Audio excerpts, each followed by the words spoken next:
Welcome to Game, Set and Chat, where we're serving up tennis talk every week to help you improve your game.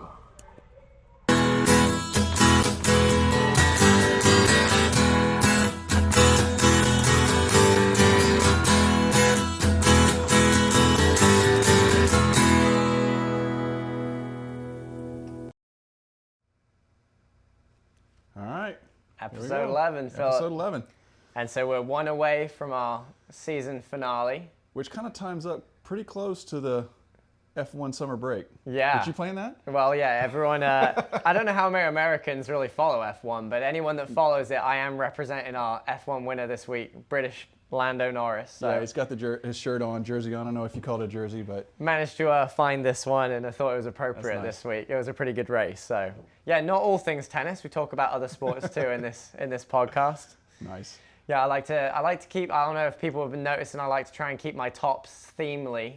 I've worn a different top every week, which I thought was appropriate for the week. So kind of a tradition I started with myself. I don't know how many people actually paid attention, but I'm having fun with it. I, too, have a theme for my tops. Yep. Clean. Professional. Clean. I noticed, yeah. As long as they're clean. No, I've worn it before and I sniff it. Oh, yeah. Yeah. Straight clean. I thought you meant clean as in tidy. I think you always look Well, yeah. professional. Oh, so, yeah. This week's singles basics. So last week I really enjoyed talking through the doubles basics. I thought that was a really good episode. And this week's singles basics, I found myself so many times this week telling my clientele, go listen to our pod. Go listen to the podcast. Yeah. Yeah, what do you think about the doubles basics? Have you had any feedback? I think a lot of people are catching up, so I don't know that I've had anything specific about that. But I thought it was a really fun discussion, and I know we talk about that a lot, and we teach a lot of doubles clinics, but it's fun to just take some time to sit and really talk it through and think it through. That's pretty entertaining and just a good time to kind of double check yourself and, oh, wait, does that really make sense? So I actually went back and listened to it and was like, okay, yeah, I like that, or maybe I need to revise that a little bit. So, it was fun. Just goes to show the way you say it, right? And I think I would find that with so many coaches, and just a little off the beaten track here, but when you go see coaches, I implore people to keep asking why, keep asking them to explain it in Absolutely. 5 different ways, because sometimes you just hear it a certain way and that's the one that sticks. And I have to remind myself as a coach that I'm continually looking for ways to apply it to where the client will understand it. What makes sense for one person may not make sense for another. Right. Different ways of saying the same thing will resonate with different people. And so there's definitely different ways to describe whether it's technique or it's tactics. And one way of going about it won't work the same way with a different client. So I still watch a lot of YouTube coaches and watch a lot of tennis and listen to a lot of tennis commentary to get those different ways to talk about things, right? So that I'm sort of building up this reservoir of ways to describe things, so I can just basically try to, okay, that didn't work, let me try it this way. That didn't work, let me try it this way. And eventually I will keep talking until something resonates and the student will go, oh, that makes sense. I'm like, whew, thank goodness. I was running out. So, Well, it's just about, staying on the job and continuing to better ourselves, which I think we always are so keen to do. Absolutely. And it's so important. I think it's funny, and some of our listeners may have done this, and I'm calling you out right now. Some of our listeners will hear some people say, oh, I had a coach down at the beach and they told me this and it's different to what I've heard here. And then I went to Johnny across the road and heard this. Yeah. And then they explain it and we pick it apart and we figure out that actually all 3 coaches were saying the same thing. Just different situations or different voice or different way of applying it. Yeah, oftentimes very similar. Very, very similar. So, the key there as a client and people listening, keep asking the key question of why. Yes. Why? Tell me why. Explain Absolutely. again, because that's our job. And if we haven't got you to really understand the why or the specific situation in key detail to where you couldn't explain it back to someone, then you need to ask us and we need to do a good job of continuing to coach. Absolutely. So that brings me on to any questions about any of our podcasts, guys. Like, send us questions. We want to coach. We want to help. Like, comment, subscribe. Yeah, there you go. Feels so goofy saying that. Yeah, I know. We haven't got to those kind of quirky bits yet, but I'm thinking season 2, there's going to be some elements, you know. So singles basics. Let's talk about shot selection because, you know, yes, it applies to doubles too, but realistically, I think the biggest flaw that people do in singles, the biggest reason why they go wrong, is they don't really understand why they're hitting certain shots. And that's what we talk about when we talk about shot selection. What shots are you choosing to hit from what situations and why? Yeah. So let's start with my most basic kind of way of thinking about this. And that's court position. Right? Court position, as Federer famously said, it's not what shot you hit, it's where you hit the shot from, is kind of everything on a singles court.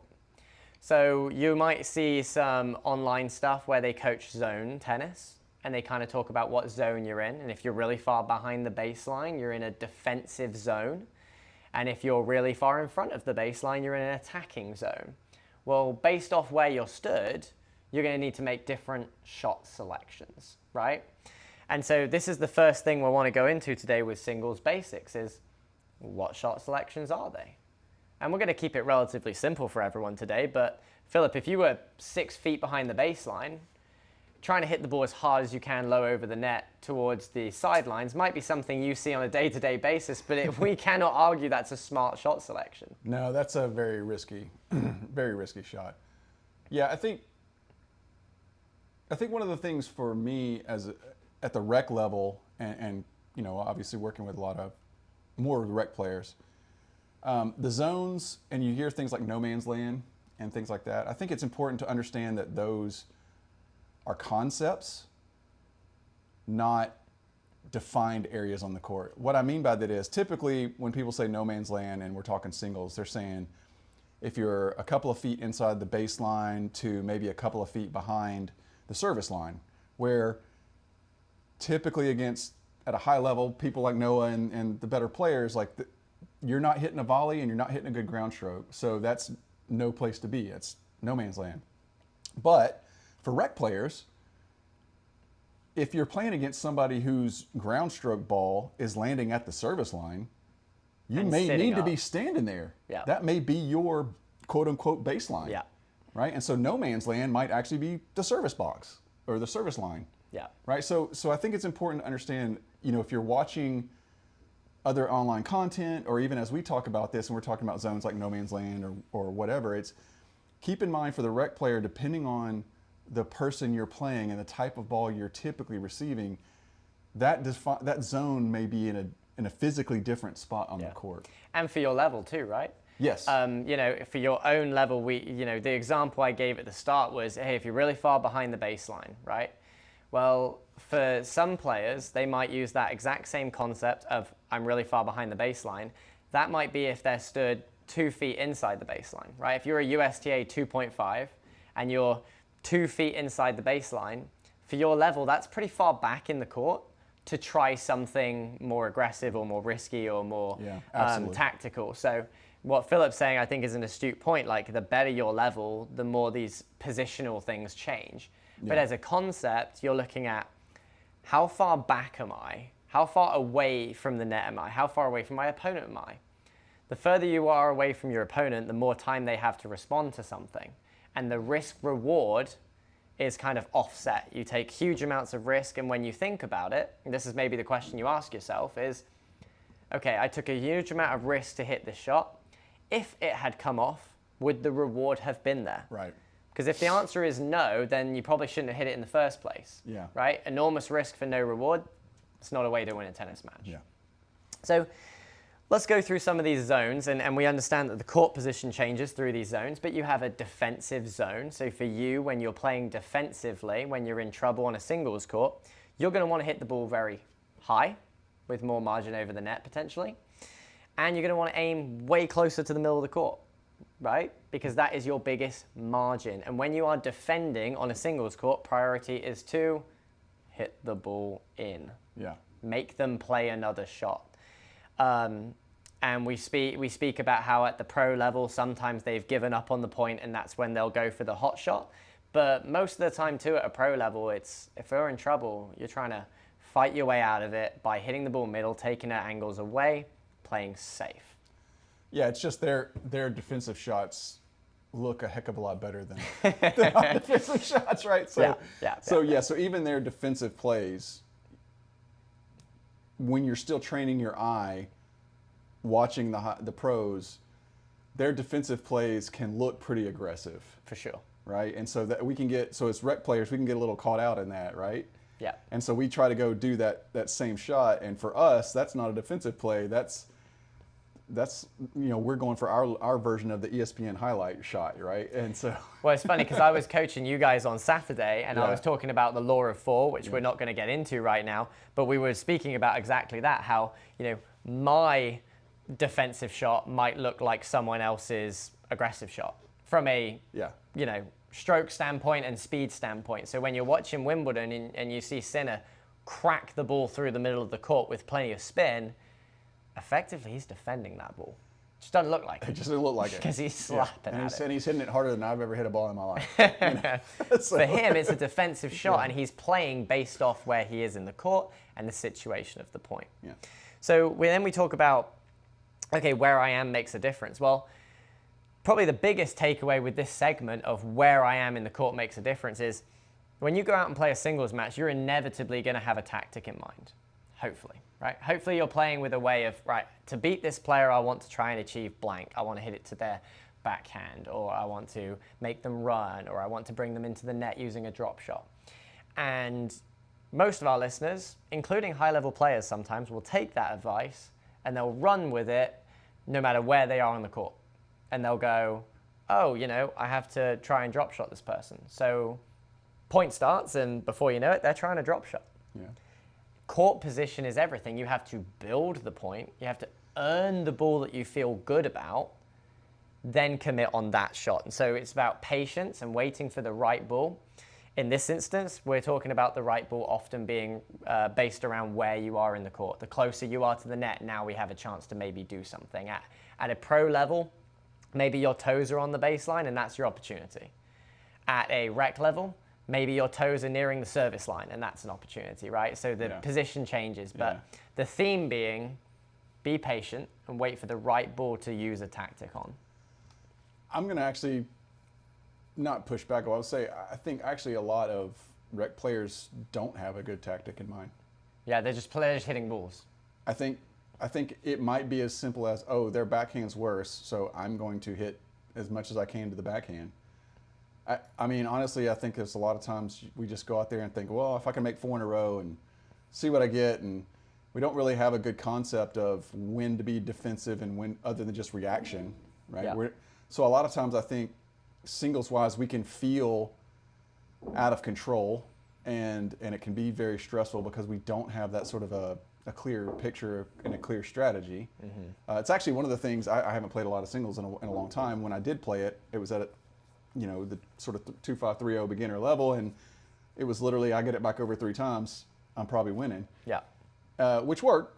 Then you move up to playing good 3-5-4-0 players, and that's not good enough anymore. And so it's been fun, learning from you and coming out there with intention.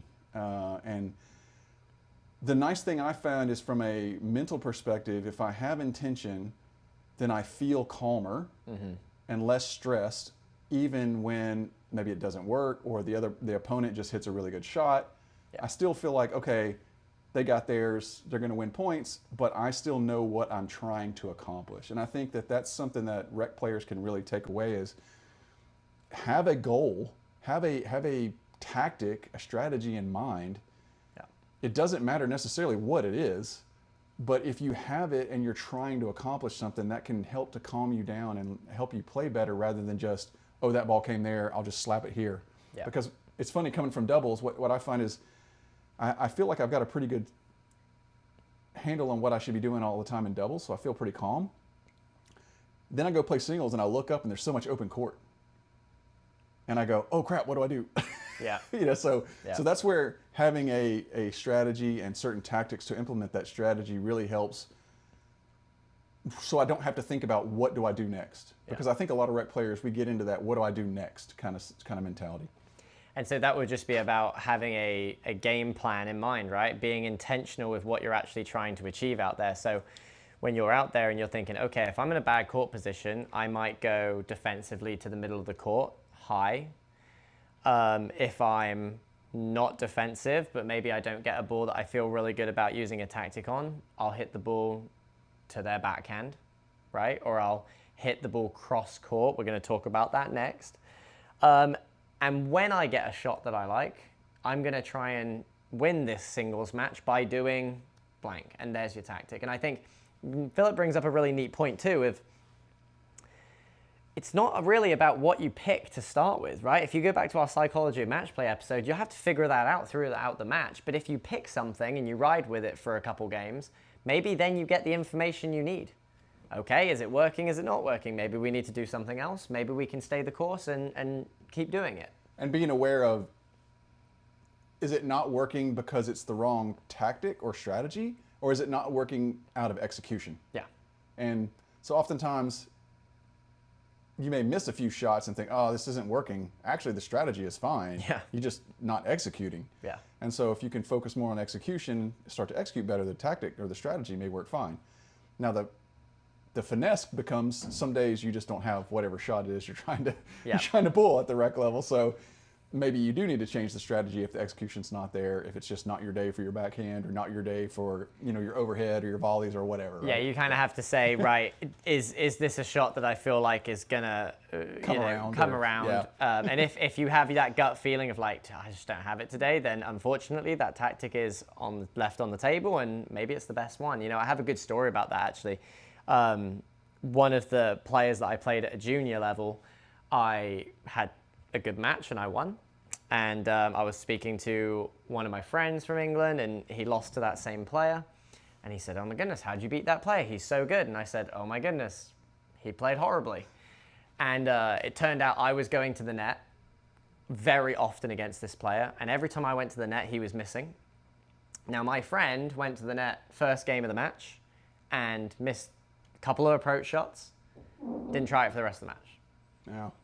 So he didn't realize that he missed the right tactic. Yeah, that it was an and execution I hit error. gold Yeah. straight away, and Nice. completely different situation in the match, right? Yeah, nice. That could have easily flipped, right? Yeah. We got to understand that difference of is it because it's the wrong tactic, or is it lack of execution? Because my friend, had he continued to try, probably would have executed better, and before you know it, he would have gone, oh, this is how I win this match. Yeah. Let's talk about cross court versus down the line. Okay.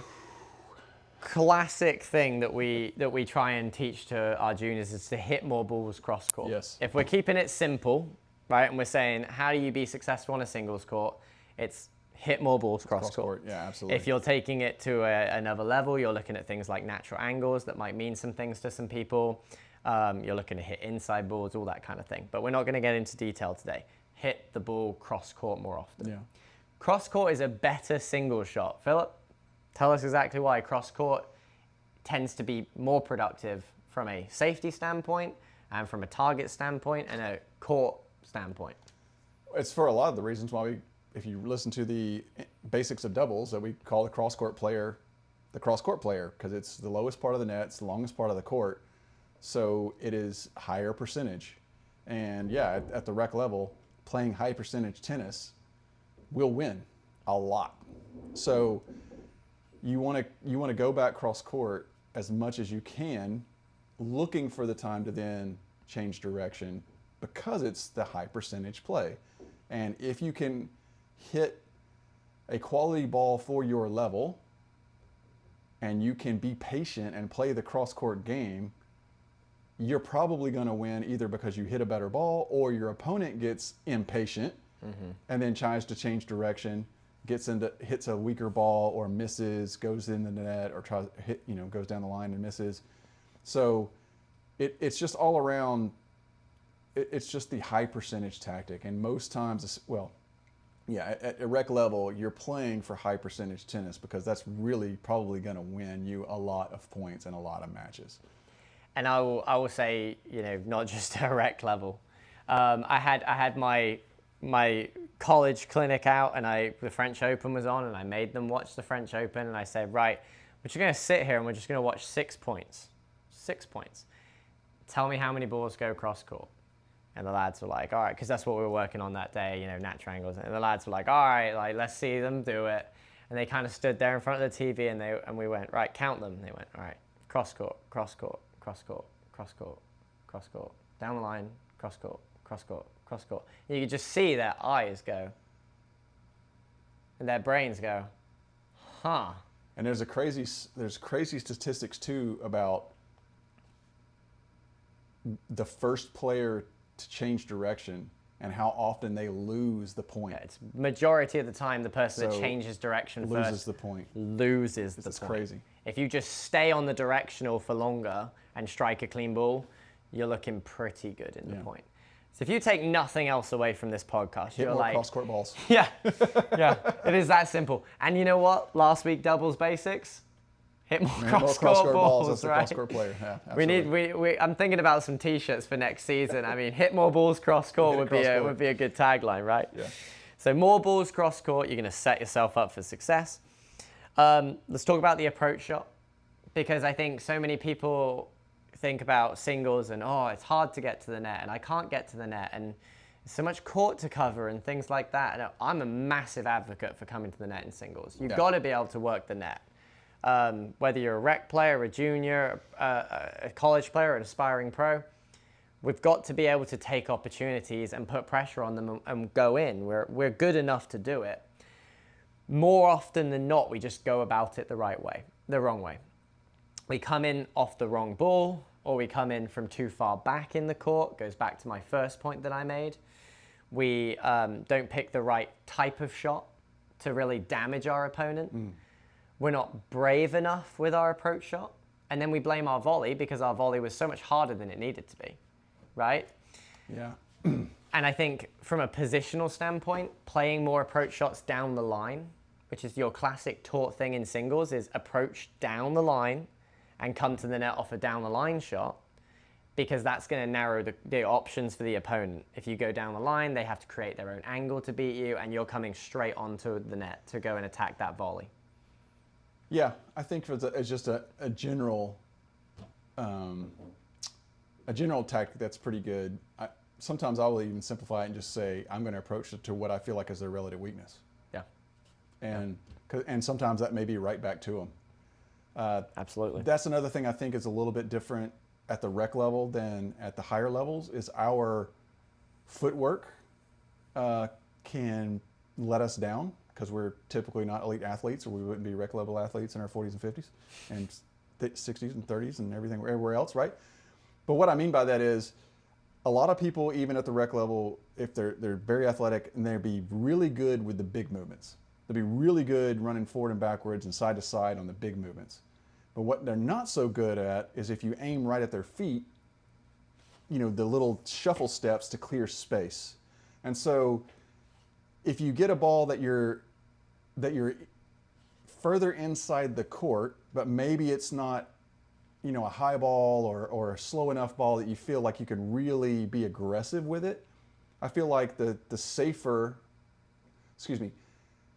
higher percentage play is to go back at your opponent, crazy as that sounds, but try to go right in their body, right in their feet, and then close in, right? Even if you're a little bit defensive, like say the ball's a little low or it's a little fast, you can just kind of chip.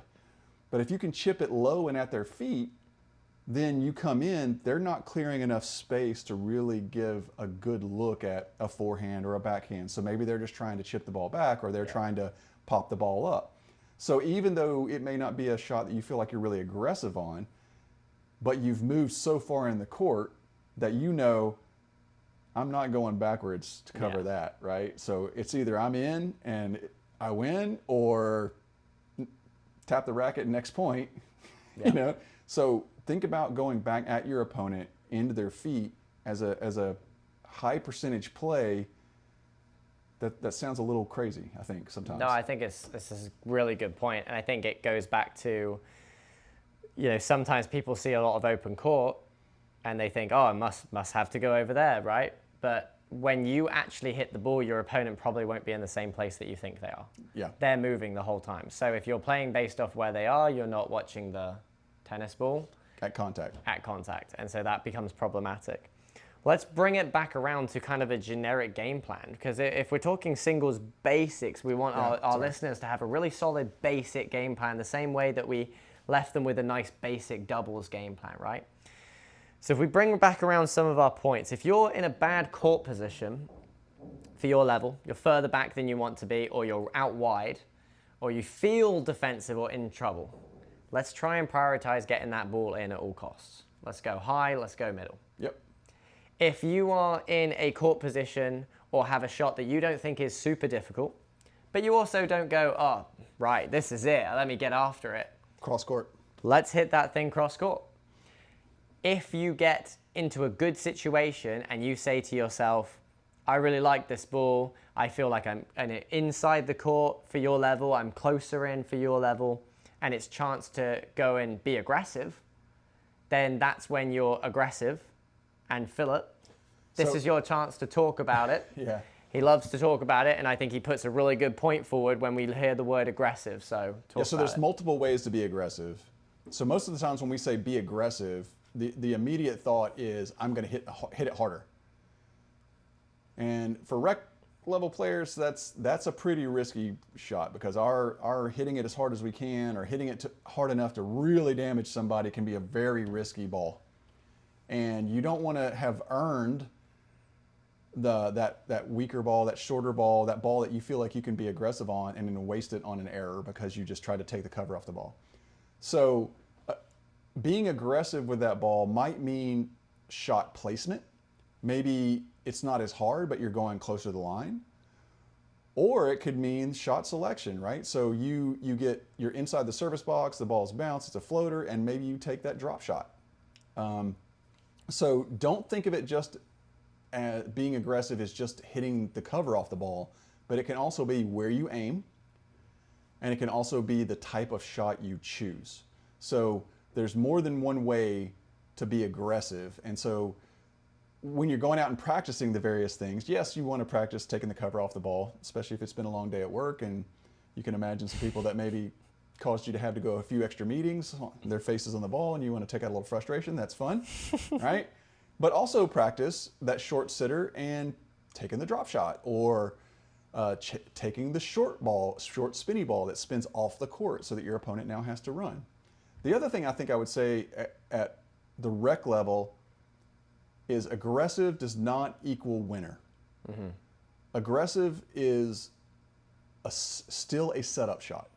So you want to be aggressive, but always expect that you are going to have to play that one more ball. Yeah, so, and I like to tell people aggressive equals tactic, right? That's a good one. That's aggressive equals tactic. Now it's time to do a tactic. And as we discussed earlier, you need to have already kind of thought about what tactic you're going to do ahead of time. So now you have a game plan, right? When you walk out to serve or return, and we're going to get onto that briefly in a second, that's our final kind of aspect of the singles basics, but you should know what you're going to do when the ball comes here, when the ball goes there, and when I get an opportunity here, right? Yeah. I'm going to play defensive to the middle of the court when I'm in trouble. I'm going to hit cross court when I'm not in trouble, don't love it. And when I love the ball, I'm going to do, here comes tactic, right? Drop shot. Yeah. And knowing that the tactic is not synonymous with winner. So that there is more point to be played often, and I highly encourage people to get better at this. When you do applied tactic, knowing that you're in a good court position and you're trying to be aggressive, trying to work on getting to the net. Absolutely. And then capitalizing on it. I have a coach friend in England. He's really, really good coach. I love listening to him. He likes to tell his people, I want you to hit one good shot to win 1 point. And the way to do that is to get the ball that you like, execute a tactic well. That's the one good shot. Okay. Go and capitalize. Okay. And Yeah, so many people, they try and hit 6 good shots. Hey, Philip, check this out. 6 or 7 good shots. I knew I'd get it at some point this season. Gunner. Yeah, too good. You saw it coming. They hit 6 good shots and try and win 1 point. Because if you don't follow your good shots to the net and your opponent is a good defender, you are requiring yourself to potentially hit many, many good shots. Yeah. So although it's not synonymous with winner, it may be your opportunity to go and capitalize. And if you're not brave enough to do that, you're in for some long matches. Yeah. It's not the end of the world, but that's just something for us to take away. So hopefully there is your singles basics game plan, a bit like how we had a doubles basics game plan. Let's talk serve return really quick. Yeah, definitely different. And I don't know that we really talked too much about it in the basics of doubles. We definitely didn't go into double serving and targets, and I think we'll do a deeper dive of that. Yeah. But I just want to say in general, doubles we often serve to set up our net player. And so we're looking at what serves are going to set up a net player. And in singles, we're trying to look at what serves give us a relatively easy ball to start the point with. Yeah, and that's where we can use the wide serve more in singles as a primary tactic rather than as a change-up.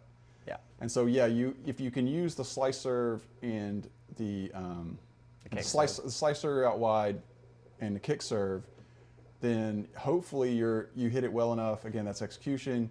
The ball's in the middle of the court, and if you want to, then you can change the direction, which actually from that angle probably is going cross court. But again, that way you're hitting kind of in the open court, but you're at least putting your opponent on defense with a relatively safe play. So you still have a high percentage ball for your +1, but it's one that it's going to put your opponent on the defensive. Yeah, and if we think about it this way, right, if you serve wide in singles, you're immediately starting your opponent as far away from the middle of the court as possible. Yeah. That sounds like a pretty good thing Yeah, to do. yeah. So I want to talk about that from that standpoint of the serve, but I also want to talk about it from a standpoint of, in doubles, the reward for hitting a big serve is so much greater because you have a net player to go capitalize. So if I'm taking more risk with the serve in doubles, it's also being met with that much more reward because I have a net player to go and pounce. But in singles, I don't get as much reward. So what you tend to find in singles is you bring the risk a little bit down. And you try and go for a little bit more high percentage first serving because the reward doesn't match it. If you try and just tank first serves in and you try and go for those 3 points, when the ball comes back, you aren't necessarily at the net unless you've served and volleyed to be able to capitalize on that as easily in doubles. Yeah, I think I hadn't thought about it quite that way, but I like that because most of us at the rec level aren't capable of hitting damaging enough serves, right? For the level that we're playing at, we may have a good serve, but typically it's not going to be an ace or an unreturnable, right? So certainly without a net player, right? With a net player, we're going to finish it off. But yeah, I just mean in doubles, we'd have so much more of those serves would be converted to 3 points. Yes. Yeah. And so in singles, they can just stick the racket out, block it back in the middle of the court, and now you're away you go. Exactly. Yeah, I still think at the rec level, and again, we'll have to go back and discuss this in detail for doubles, but at the rec level, this is something I'm pretty passionate about. The body serve is woefully underrated. Mm-hmm. Yes, you want to try to go out wide, but use the body serve. And again, it comes back around to what we discussed, being aggressive and how you can be aggressive but go at somebody's feet. It's the same thing with the serve. If you can serve at their feet, right, hit it into their body, now you're sort of exploiting the relative lack of mobility most of us rec players have. Yeah. Whereas we may be able to take 1 or 2 steps and throw the racket out there and get the ball back in the middle of the court, but if it's coming right at us and we have to shift out of the way, that may be much harder for us to do. Yeah. And if we also go to that concept of high percentage first serving in singles being so much more important potentially because of that lack of reward for hitting the first serve, the risk of having a second serve in singles is so much greater than in doubles to where you don't want to be stepping up on a singles court having to hit second serve because you have to cover the whole court yourself. Your opponent has a ton of targets to go into. So if you are taking huge risk with your first serves, you're not getting as much reward, and then you're relying on yourself to hit more second serves because we're going to make more errors. And hitting second serves on a singles court, usually the biggest indicator of losing serve. Yeah. Taking a little bit off your first serve and making first serves, usually the way to go about it. We're going to hold so much more often by making decent first serves, right, out wide into the body, and not having to stand there and hit a second serve. No one wants to stand there under pressure and hit second serve. serves. Yeah, absolutely. And you know what your opponent wants? Second serves. Yeah. I mean, they're going to be like, right, I'm going to do blank. And immediately, you're going to have to deal with their tactic. Yeah. So I think from a serving perspective, I wanted to talk about percentages. From a return perspective, we're not going to get into detail, but I like to kind of send you guys away with this concept, which is a first serve return, play it to the middle. Yeah, get it in. Play it right into the middle, the most high percentage part of the court. They're supposed to win their serve. Let's get the point started. Yeah. Second serve return, you'll have to use your judgment based off how good their second serve is. If their second serve isn't particularly good, let's try and do something. If their second serve is good, maybe cross court. Yeah, and again, it can be one of those things where if we don't have an aggressive second serve, we can be aggressive. But again, I really advocate beating the dead horse here. You can be aggressive with your return, but don't get enamored with the open court per se. Yeah. They've just come out of their service motion, taking it right back at them into their feet can be a really good way. And so that would be the tactic, right? Yeah. And so again, we're aggressive with a tactic. If they hit a second serve, we don't have to hit the cover off it, but maybe it's a chance to immediately get the ball to their backhand if that's the tactic, or immediately into the body if they don't move away from it. Yeah. And I think that's a good one. I think people need to listen to that one because that's probably underutilized like crazy absolutely. in tennis. Right at them, make them move out the way. Yeah, I think so. So hopefully there we've given our listeners kind of your classic way of going about it on a singles court. You know, I had one of my high-level 12-year-olds this morning. He listens. He'll know who he is. And I was joking with him because we were analyzing his match this weekend, and I was saying, you know, what happened here, and we were talking about court position. And he was saying, yeah, you know, I kind of did this wrong and this wrong. And when he was talking it through, he kind of chuckled at me, and he went, yeah, it's not that hard, is it? It's not that difficult, is it, really? Yeah. Like, it's relatively simple sport. It's do this from here, do that from there, go for it here, practice. Keeping it simple. Yeah. Keep it simple. It's one of the things I think at the rec level, we get questions a lot about what do I do when this? What do I do when this? What if this? What if? I think it's important to realize when you listen to us, we're always talking about percentages. What's the percentage? What the percentage, right? What percentage of points do you need to win a match, right? So tennis is a game of errors. You're going to make errors. Your opponent's going to make errors. Who can make the fewest probably wins. Not who can hit the most winners, but who can make the fewest errors probably wins the match. So thinking in terms of patterns and percentages rather than stock plays. Like, if I see ball this, then I do this, right? There's an answer for every situation. I think a lot of times as rec players, we try to have a solution to every situation. And that's just not the case. Like, you're going to do, and this is something I tell my students, you're going to do everything right. You're going to hit the best forehand you've hit in your life, and you're going to follow it up with the best backhand you hit in your life. And then the ball's going to be short, and you're going to close in, and you're going to hit the best swing volley you've ever hit in your life. And the opponent is going to trip over their shoelaces, and the racket falls behind their head as they try to keep themselves from busting their head, and they're going to hit a perfect lob that goes over your head and wins the point. Yep. And you just have to go, bet they can't do that again. Yeah. You just have to get back at it. But the point there is just don't try to have a solution for everything. Yeah. Again, think about, was it an execution issue? Was it the right tactic? And did they just do something crazy? I mean, did they just play out of their minds? And if they win a point, you just go, okay, well, that was the right thing to do. Yeah. Now I'm going to go back here and just do the right thing one more time and one more time. Sticking to the basics, right? Win or lose the points, sticking to the basics, holding up your end of the bargain, right? Last week, doubles basics, go with the game plan. Singles basics, go with the game plan.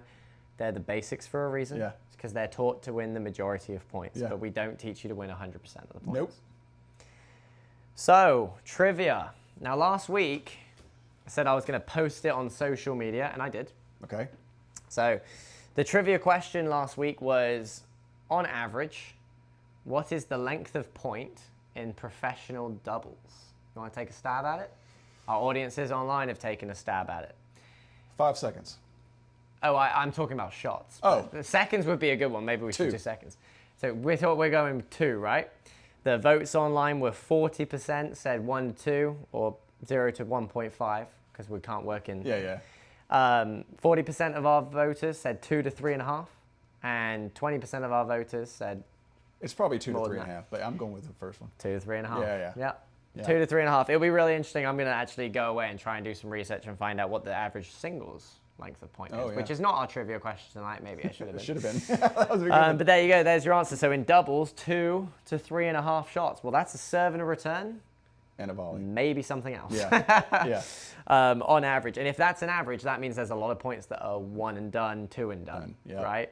Few and far in between are you getting deep into the point. At a professional level, of course. So practice your serves and returns. Yes. We need to do a podcast on serves and returns. So our trivia for tonight that I'm going to give to you. Okay. This is your trivia question. All right. So we talked today about hitting more balls cross court. Mm-hmm. In the pro game, in 2025, what percentage of shots in singles went cross court? And I'll give you a range because there's a range here of 10%. I'm going to go 80%. Yep. 70 to 80% of shots went cross court. Yeah. In 2025. I think you need to repeat that. Yeah. 70 to 80% of the shots on the Pro Tour in 2025 went cross court. That means if you're watching and you see them hit, it means if you're watching Wimbledon and you see them hit 10 balls, 8 of them went cross court. Next time you go out and play, hit 10 balls and see if 8 of them are going cross court. Probably not. You're probably going to be like, wow, maybe 4. It's insane. So our pod preview for next week, Philip, is a roundup of the season. We're going to just sit here, have a good time, chat, talk about some of the things we liked from this season, recap over some of the main points. I think it will be a good listen. Knowing us, we'll probably get into all sorts. Yeah. But we'll just sit here and have a good time. So that is the roundup for the season next week, and then we'll take a little 4 or 6 week hiatus and we'll bring it back in September. Loving it. Pod dedication this week. I'm going to dedicate this episode to my siblings. All right, I have 3 siblings. They mean so much to me. Fraser, Roz, and Phoebe, I miss you guys so much. You guys live in England, and I wish I could spend way more time with you guys. You know, not a day goes by where I don't wish I could see them. So I love you guys. This episode goes out to you because you deserve it and because you're the best siblings. So there you go. That's my pod dedication. Tear up a little bit. Pod quote this week. So I have a quote that really doesn't pertain to singles at all. So usually we try and make it catch. But I just really liked this quote, and I wanted to get it in season 1 because I think when we play matches, and it goes back to our psychology of match play episode, everyone dreams of playing great. But Martina Navratilova, absolute icon of tennis, said, "The mark of a great sportsman or sportswoman is not how good they are at their best, but how good they are at their worst." And I just think everyone needs to listen to that quote and understand that we'll get better results if our lowest level can be higher.